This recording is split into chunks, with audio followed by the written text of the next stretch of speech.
Florida. They're trying to get their hands on your money. Yeah, so the FBI is warning, don't fall for it. As News4Jax reporter Aaron Farrar tells us, these scammers are using threats. And we are seeing ICE presence here in Northeast Florida this week. Right. Agents were spotted running joint operations with FHP throughout our area. At 5:16 a.m. on February 12th, 2026, the only steady sound inside the Harrison District Station on Chicago's west side was the buzz of fluorescent lights above the booking desk. Night shift paperwork sat in loose stacks. A pot of burnt coffee had been left warming beside a duty roster. Snowmelt streaked the lobby tile. From the street, the building looked exactly like what it claimed to be, a neighborhood police station ending a long winter shift. Then the FBI breach team came through the side entrance. Agents from FBI Chicago and the DOJ Public Integrity Section moved up the rear corridor while local task force officers locked down communications. One team forced the chief's administrative suite. Another entered records. A third went straight to Internal Affairs overflow storage after a sealed warrant identified a hidden compartment inside an evidence archive wall. The first discovery was cash, bundled stacks inside 2 department-issue file boxes, then gift cards, then a safe ledger masked as an overtime reconciliation book. Beneath that came the real fracture, handwritten case numbers linked to dismissed gun arrests, narcotics seizures that never reached inventory, and names of officers across 6 internal units marked beside dollar amounts and street crews. By sunrise, federal agents would count $4.6 million in immediate seizures from station-connected sites and tie the paperwork to a wider stream of $48 million in illicit payments. But the money was not the most dangerous part. The ledger showed protection schedules, traffic windows, search warrant warnings, tactical unit diversions, case suppression notes. Street gangs were paying for more than silence. They were buying police behavior. This was no longer a bribery rumor inside one district. It was a corruption network operating from inside the command structure of a major American city. The investigation began with a patrol stop that looked embarrassingly small for what it would become. On May 18th, 2025, Officer Daniel Ruiz from a neighboring district stopped a black Dodge Durango near Kedzie and Roosevelt after it rolled through a light. Inside the vehicle, Ruiz found $186,000 in vacuum-sealed currency, a county towing release slip, and a typed property return memo carrying the signature block of Sergeant Leonard Pike from Harrison District Tactical Operations. The driver, an unknown associate of the Kermack King's street crew, should not have had any police paperwork at all. Ruiz filed the stop. Within hours, the cash hold request was withdrawn from above him. The vehicle was released. The report was flagged for supervisory correction. By the next afternoon, a lieutenant he had never spoken to called him directly and advised him to leave the paperwork alone. That should have buried it. Instead, a Treasury analyst attached to a gang finance probe noticed something else. The serial ranges on part of the seized currency overlapped with funds previously tracked through a gambling wire case on the south side. Around the same time, the Civilian Office of Police Accountability quietly referred an unrelated complaint to federal authorities after body camera footage from a narcotics raid appeared to cut out for exactly 11 minutes during a forced entry search that yielded no inventory, despite witness reports of large cash recovery. 2 anomalies, different units, same district orbit. FBI Chicago opened a preliminary corruption assessment in June. Phone toll records, geofencing warrants, and internal audit pulls soon showed repeated off-books contact between district command staff, tow lot intermediaries, and operators tied to 9 separate criminal enterprises ranging from street gangs to a suburban gambling broker and a freight theft crew near Cicero. Keep that chain in mind. A traffic stop became a paperwork interference issue. The paperwork interference issue became a financial pattern. And once the FBI compared suppressed case files against officer overtime and confidential informant payments, the corruption stopped looking episodic. It started looking managed. The first full network map went up in an FBI conference room in the Dirksen Federal Building in August 2025. At the center, sat Harrison District Chief Raymond Cullen, 57, a veteran commander with a reputation for restoring order in hard neighborhoods and a public record full of commendations. Around him, investigators placed names from patrol, tactical, narcotics, property control, gang intelligence, and district administration. 6 internal units, all touching the same small ring of protected cases. The structure was brutally practical. Street crews paid for advance notice before warrants. Our narcotics traffickers paid to redirect enforcement toward rivals. Gambling houses paid monthly heat insurance. Towing operators paid for impound releases. A robbery crew with ties to stolen cargo rings paid to have license plate alerts removed from informal watch lists. In return, officers buried arrest supplements, downgraded probable cause, lost body camera footage, steered confidential informants, or delayed response windows just long enough for evidence or suspects to disappear. The money moved through layers. Some payments were direct cash. Others were laundered through security consulting invoices, bar ownership stakes, vehicle detailing shops, union officer charity events, and real estate options held under relatives' names. Treasury later traced $48 million in illicit payments and benefits connected to the ring, including cash, property interests, shell vendor transfers, gambling cuts, and false overtime. Not one pile of money, a system of compensation. Then came the case review. Federal analysts reopened arrests that had collapsed under odd circumstances. 14 bribery-linked cases immediately stood out. A gun enhancement vanished after a late-night file revision. A fentanyl seizure was logged at a fraction of its photographed volume. A witness recanted after officers leaked interview timing to the target's cousin. A freight theft suspect with gang ties walked after a tow impound release allowed a wiped truck to leave city custody. Each incident looked survivable on its own. Together they described a district command culture selling selective law enforcement. And then the betrayal widened. Internal affairs records showed certain complaints never progressed. Almont training files revealed officers repeatedly reassigned to sensitive teams despite red flags. One assistant corporation counsel quietly tipped defense-connected intermediaries when civil discovery requests might expose internal inconsistencies. By early fall, investigators were no longer asking whether corrupt officers existed inside the district. They were asking how many official systems had been bent to keep them functioning. The machinery of the ring depended on one fact every seasoned cop understands. Procedure is power. A search warrant can break a crew. A delayed warrant can save one. A gang unit can flood a block with pressure. A redirected unit can open a corridor for an hour. An evidence technician can preserve a chain of custody, or fracture it with one mistimed signature. Chief Cullen's network monetized those levers, and officers inside tactical teams shared raid calendars before execution windows. Narcotics personnel quietly marked stash houses as cold if protected crews had already paid.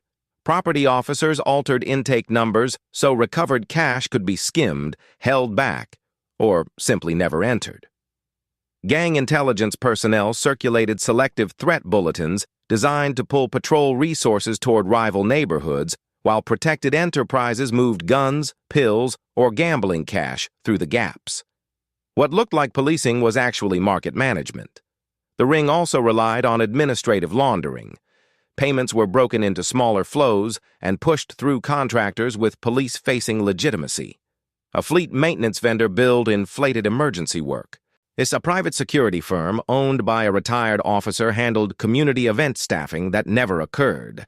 A youth outreach nonprofit connected to a union associate accepted donations from businesses later identified as fronts for gambling and fentanyl distribution. Shell money moved in the language of civic order. And because Chicago already runs on overlapping jurisdictions, the ring exploited every seam. A district stop became a county tow. A county tow became a city property release. A city property release became a lost evidence dispute. By the time a defense attorney challenged the file, the original corruption point had disappeared inside procedural fog. That was the genius of it. Not secrecy. Normality. The network did not need shootouts in alleys every night. It needed supervisors who knew which report line to change, which log entry to delay, which body camera failure would sound plausible, and which officer could be trusted to keep asking no questions at all. Raymond Cullen was the command node, calm voice, press-ready posture. He knew how to look grave at homicide briefings and sincere at church breakfasts. Investigators later concluded he also knew exactly which crews were paying and which officers were worth protecting. Sergeant Leonard Pike, 46, ran tactical coordination. He scheduled teams, moved people off sensitive assignments, and allegedly sold advance warning on enforcement activity. Pike did not just leak raids, he managed timing. Lieutenant Andrea Mercer, 43, sat inside district administration and controlled paperwork flow. Witnesses said Mercer knew which complaint files could be slowed, and which arrest supplements needed clarification, and which overtime claims could be padded to reward loyalty. Then there was Officer Marcus Devlin, 38, assigned to narcotics and later linked to direct collections from street intermediaries. Devlin carried the ring's street credibility. He could talk to crews, tow brokers, and off-duty fixers without drawing attention because, in that environment, contact itself looked normal. Outside the department, the bridge to organized crime was Victor Salerno, 51, a gambling operator with links to freight theft, video poker houses, and a bail bond pipeline that fed protected defendants back onto the street. This was not random corruption. It was layered. Command, paperwork, street collection, business laundering.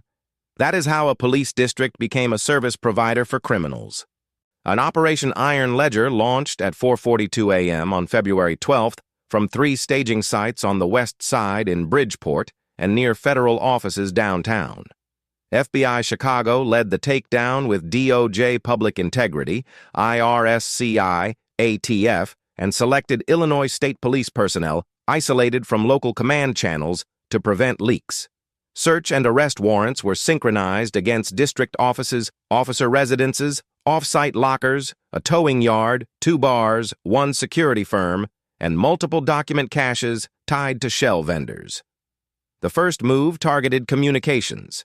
At 4:49, digital teams seized phones from night duty administrative desks before word could spread through district text chains. At 4:56, IRSCI served freeze orders on accounts linked to vendor shells and real estate proxies. At 5:03, agents entered a tow yard near Cicero Avenue and recovered impound files that should have been archived months earlier. Several matched vehicles tied to dismissed gun and narcotics cases. One trailer office contained a burn bin already smoldering with shredded property slips. Then, the station was hit. At 5:16, the Harrison District Administrative Suite was breached. Records followed. Internal Affairs overflow came next. By 5:24, FBI evidence teams had opened the concealed wall storage identified by a cooperating witness. Inside were cash bundles, luxury watches, 3 encrypted drives, and 31 seized evidence files that had never been logged through normal review. Those files became the spine of the prosecution. Some held photographs contradicting official reports. Some preserved handwritten payout lists. That one contained suppressed interview notes from a witness who had later been killed. That should have been enough. It was not. At 5:41, live exploitation from Pike's phone exposed a same-morning warning message sent to 2 gang intermediaries on the southwest side. The operation expanded in real time. Surveillance units already in place were redirected. 2 stash locations were secured before cleanup crews arrived. A bar in McKinley Park operating as a payoff site was entered under secondary warrant authority. Officers found locker keys, coded envelopes, and a notebook cross-referencing officer initials with street crews and monthly amounts.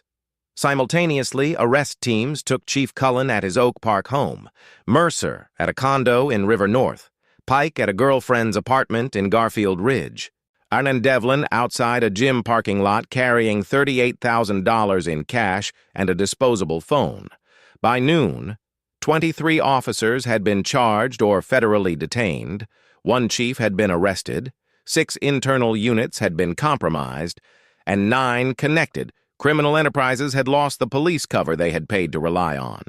Pause on that. The raid did not just seize money, it changed the meaning of old cases citywide. The evidence review ran in waves. First came the money. Treasury and RSCI, tied the core network to $48 million in illicit payments, assets, and benefits. Some sat in accounts, some hid in cash-heavy bars, vehicle titles, false consulting agreements, and property interests moved through relatives and retired officers. Then came the files. 31 seized evidence files, many deliberately kept outside normal chain of custody review. I'd exposed the operational logic of the ring. Investigators found missing inventory sheets, rewritten witness supplements, altered evidence tags, and handwritten payout schedules keyed to badge numbers. The reopened case pool widened fast. 14 bribery-linked cases were formally opened for review, including gun trafficking, fentanyl distribution, extortion, freight theft, gambling, and aggravated battery matters that had collapsed under suspicious procedural failure.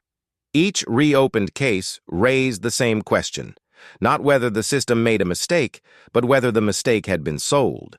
By the time prosecutors assembled the grand jury presentation, the corruption no longer looked like bad apples inside a tough district.